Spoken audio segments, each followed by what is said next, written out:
When moving anywhere, you have to expect the unexpected. And if you're moving to Davenport, Iowa, well, you're going to want to know what to expect. So let's talk about those unexpected things when moving to Davenport, Iowa. The first unexpected thing when moving to Davenport, Iowa is just how wonderful the fall time can be. We're shooting this in September and it's absolutely becoming one of those unexpected falls that I absolutely love. Fall is my favorite time of year by far. Hate summer, winter, cold, snowy, spring, it's always rainy, but fall, you usually have those temperatures in the 70s, beautiful sun almost every day, and then you start seeing the fall colors change, and it's one of the most beautiful things that you can see. If you drive along the Mississippi right here in Davenport, you're gonna see beautiful fall foliage. I think I'm saying that right. But one of my favorite parts of driving around in Davenport / outside of Davenport is between Davenport and LeClaire. There is a beautiful expanse of trees right there, just absolutely gorgeous. It makes you feel like you're not in the state of Iowa anymore. Just really, really cool. The other cool fall time activities that you can do here in Davenport is go to the pumpkin patch or go to the apple orchard. That's one of my fiance's most favorite things to do, and I can't fault her for it. It's a lot of fun, especially if you go to the apple orchard and pick your own apples, and then your fiance can make a great apple crisp. Oh, can't argue with her on that. Although I will tell you, so I work odd hours. She was working odd hours. So one time we wanted to go on a Tuesday and we went to this apple orchard and apparently it wasn't open, but they didn't have any signs saying that it wasn't open. So we headed on where the gate said open and couldn't figure out where to go. And finally we found somebody. He was on a tractor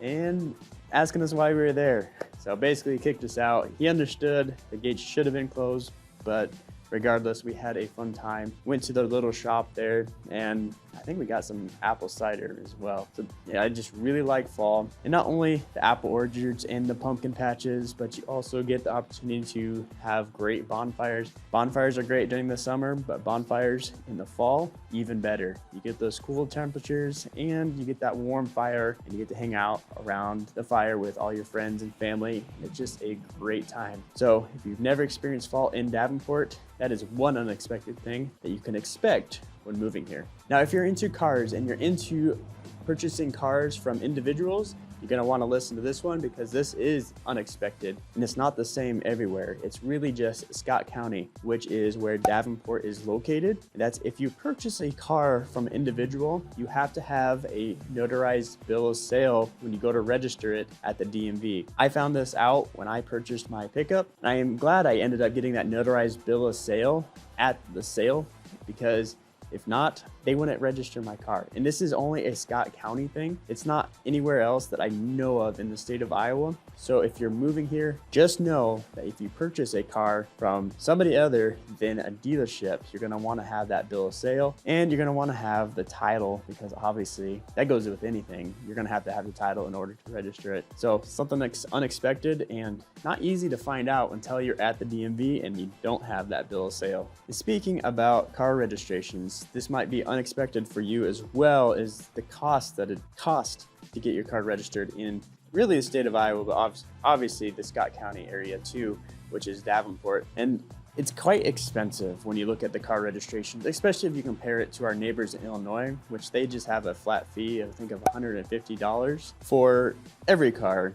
But in Iowa, and specifically Davenport, you're gonna be paying a percentage of whatever the list price of the car was, and it goes down based on the year, model, and make. But you're also going to pay a fee on top of it for the tonnage of that vehicle. And I think it's 40 cents for every 100 pounds. So if you have a heavy vehicle like an SUV, a truck, they're gonna cost you a lot more to register here in the state of Iowa and Davenport. So just know that going in, that it could be fairly expensive, and it could be fairly expensive compared to where you came from when it comes to car registrations. Now, these little nuances like having that notarized bill of sale, you don't really understand until you move here. But luckily for you, you have me, and I know a lot of these ins and outs and secrets of the Davenport area, and that's why people give me a call. So if you have a specific question, shoot me an email, shoot me a text, or give me a call and I can help answer any of those questions that you might have.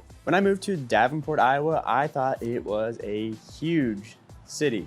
And it is relatively big for the state of Iowa, but it's only 100,000 people in Davenport. In my perspective, just for your information, I came from a small town, about 1,500 people, so it is a large city. But the thing I've found out about living here in Davenport is that it's really not that bad. To get around, it takes maybe 20 minutes to get from one side to the other, and that's if you hit traffic. So it's very easy to get around. As long as you know the main thoroughfares that run through Davenport, you can get around fairly quickly. So what are some of those main thoroughfares? Well, if you start up north, you have 53rd Street, you go down to Kimberly, you have Locust, you have River Drive. Those are the main four. And obviously the interstate, I-80, is up there as well, but in town, those are the main four. And then if you're looking at the roads that go away from the river towards I-80, you're looking at, say, like Jersey Ridge, Eastern, Elmore is another one, Northwest Boulevard, and I'm sure there's a couple others. But regardless, if you know those main thoroughfares, you can pretty much get anywhere pretty quickly. And the traffic generally isn't too bad. Although I will say Locust is probably one of the worst as far as feeling narrow and congested, but 53rd as far as the amount of cars, because there's a lot of business going on up there. And currently there's a lot of construction, so that slows things down a lot too. But overall, the traffic is not that bad, especially if you're comparing it to a big city like Chicago or LA. Now, if you're moving to Davenport, you probably already know this because a lot of people that move here already have jobs, but in case you don't, one unexpected thing is the amount of jobs that we actually do have here, specifically in manufacturing and warehousing. We have some big names around here like Arconic, which is just over the road in Bettendorf. We have John Deere, which is just across the river in Moline. But we also have places like Cobham, Sterilite, which just moved in a few years ago. We have Amazon, which just started up about a month ago, and it's bringing in a lot of jobs. I think they announced they're gonna be about 1,000 jobs there at Amazon. So we're not lacking in jobs. If you're moving here without a current job, well, you're in luck because there's gonna be some options for you. You just gotta find that right one for you. Now, as surprising as it may be, with a city of only 100,000 people, we actually have two different main hospital chains here, a VA clinic and some other smaller ones. And how I got introduced to the hospital system was back in about 2017. I decided to try to ride a dirt bike and didn't do a good job of it, to say the least. Broke my leg into 6 pieces and had to go to the hospital, right? And I went to the hospital. I also went to what they call ORA, which is the orthopedic side of things, their own independent specialization over there. And they took care of me very good. Ended up breaking my leg into 6 pieces, getting surgery, putting plates in, and they were there for every step of the way. And I've heard great things about both hospital chains.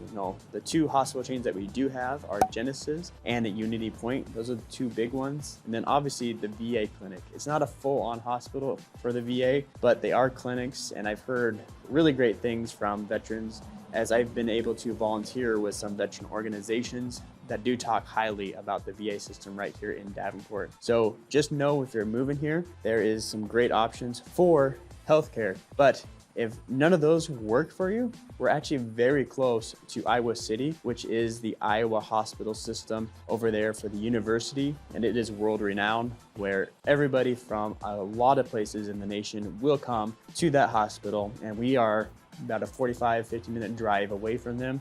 So if the local people can't handle it, you have a great option not too far away. Now, one thing that may surprise you if you're moving to Davenport is the fact that some areas still have septic systems, even though they're within the city. So why do we see this? Well, Davenport has expanded from its original boundaries and is getting out into what used to be rural areas where they had to have septic systems. And because they had them, people didn't want to upgrade. And now some of these homes that had the septic systems from years past are still on septic and haven't connected to the city. And you're not gonna know this until you actually start looking at homes. And there are some areas that we want to pay attention to. So If you have questions about something like that, that is a perfect question to ask me, because I do know some of these areas that may or may not have that. So it is a surprising thing in this day and age that some places still in town have septic systems. And speaking of expansion, another exciting, unexpected thing that has just happened in the last few years is that Davenport was named a Gigabit City. Now, if you're not familiar with what a Gigabit City is, basically it means that we have fiber internet here, high-speed internet, gigabit speeds. And because of the company named Metronet, they expanded throughout all of Davenport and actually all out throughout the Quad City area. Now have an extensive network that you can tap into and have very high-speed internet. And the thing about it too is I used to have Mediacom and CenturyLink, which are not fiber, and they were costing me much more in price for lower speeds.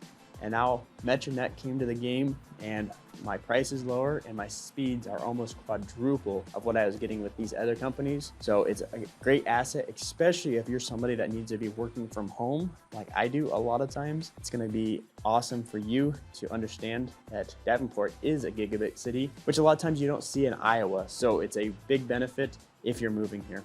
Now, things like the septic and the internet are things that you won't learn until you're actually here. So if you have specific questions about something like that, hit me up. My number is down below. But if you just want to watch another video, well, here's a video about the pros and cons about Davenport.